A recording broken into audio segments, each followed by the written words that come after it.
यातील आरोपी नीरज जाधव याचा शोध घेत असताना अशोक खरात यांच्याशी संबंधित योगेश भालेराव या साक्षीदाराने काही व्हिडिओ तपास अधिकारी यांना दाखवले।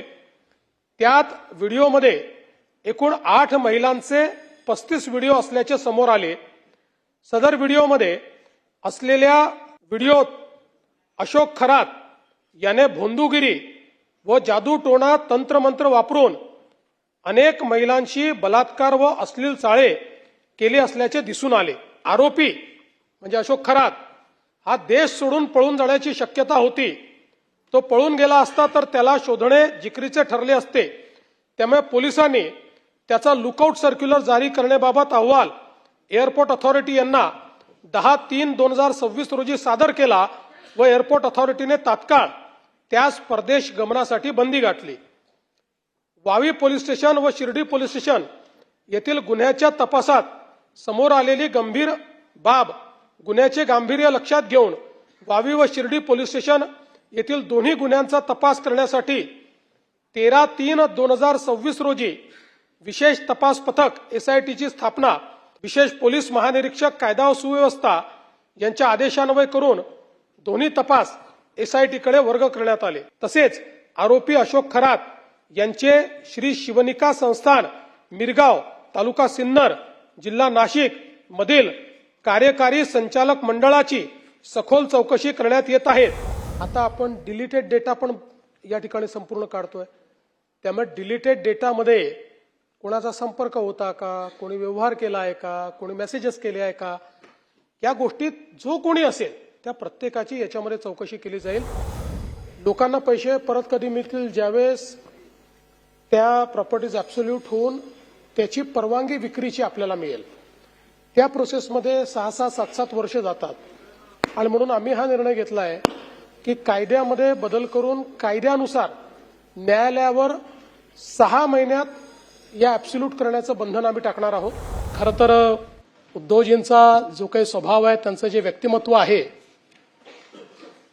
यामध्ये राजकारण थोडं कमी आहे। म्हणजे मुळात मला असं वाटतं की त्यांचा स्वभाव राजकारणी नाही।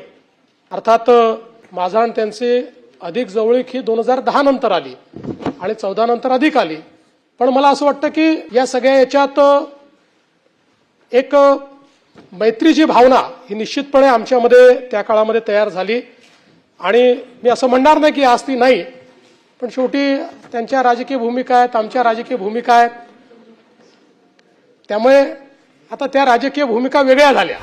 या सभागृहामध्ये सभागृहाचा उपयोग सार्थक कामाकरता करणाऱ्या सदस्यांपैकी एक नीलमताई आहे। त्यांना मी पुढील आयुष्यासाठी आणि खूप शुभेच्छा देतो। उत्तम आरोग्य आपल्याला लाभावं। या सभागृहातही विविध सामाजिक विषयांवर अतिशय परखडपणे त्यांनी आपली बाजू मांडली आहे आणि विदर्भामध्ये त्यांनी आपलं एक वेगळं स्थान देखील आपल्या या कार्याने निर्माण केलेलं आहे। तर गेल्या 10 वर्षातला माझा अनुभव आहे की शशिकांतजी हे आपल्या विषयांकरता आग्रही असतात, पण त्याचसोबत राज्याची परिस्थिती काय आहे, राज्याच्या हिताचं काय आहे हे समजून घेण्याची मानसिकता देखील शशिकांतजींची मी नेहमी पाहिली आहे। राजेशजी हे खरं म्हणजे जालना जिल्ह्यातले मराठवाड्यातले आहेत। मराठवाड्यामध्ये शैक्षणिक क्षेत्र असेल, सहकाराचं क्षेत्र असेल, वेगवेगळ्या क्षेत्रामध्ये त्यांनी अतिशय चांगलं काम केलंय।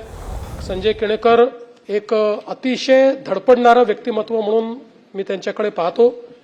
अनेक वर्ष आमच्यासोबत त्यांनी काम केलेलं आहे आणि जे काही कामगारांचं क्षेत्र असेल, वंचितांचं क्षेत्र असेल, या क्षेत्रामध्ये धडपडणारा, संघटन करणारा अशा प्रकारचा नेता म्हणून त्यांच्याकडे आपण बघू शकतो। दादारावजी केचे हे भारतीय जनता पक्षाचे एक जुने जाणते अशा प्रकारचे नेते आहेत। अतिशय संघर्ष करणारे, आक्रमक, शेतकरी असतील किंवा सहकाराचं क्षेत्र असेल, जिनिंगचं क्षेत्र असेल, वेगवेगळ्या क्षेत्रामध्ये आपल्या मेहनतीने उभे राहिलेले दादाराव केचे आहेत। संघटक म्हणून त्यांच्याकडे पाहिलं जातं। एक ज्याला कुठलाही कार्यक्रम दिला तर तो कार्यक्रम अतिशय चांगल्या पद्धतीनं ते करतात। नागपूरमध्ये आमच्या गडकरी साहेबांचा अतिशय फ्लॅगशिप 2 कार्यक्रम होतात, सांस्कृतिक महोत्सव आणि क्रीडा महोत्सव, ज्याच्यामध्ये जवळपास विदर्भातनं 20-25 हजार लोक येतात. हे सगळे कार्यक्रम आयोजित करण्याचं काम हे संदीपजींचं असतं. शेती, सहकार, शिक्षण, कृषी प्रक्रिया उद्योग या सर्व गोष्टींमध्ये ते सातत्याने त्या ठिकाणी आपल्याला ऍक्टिव्ह दिसतात.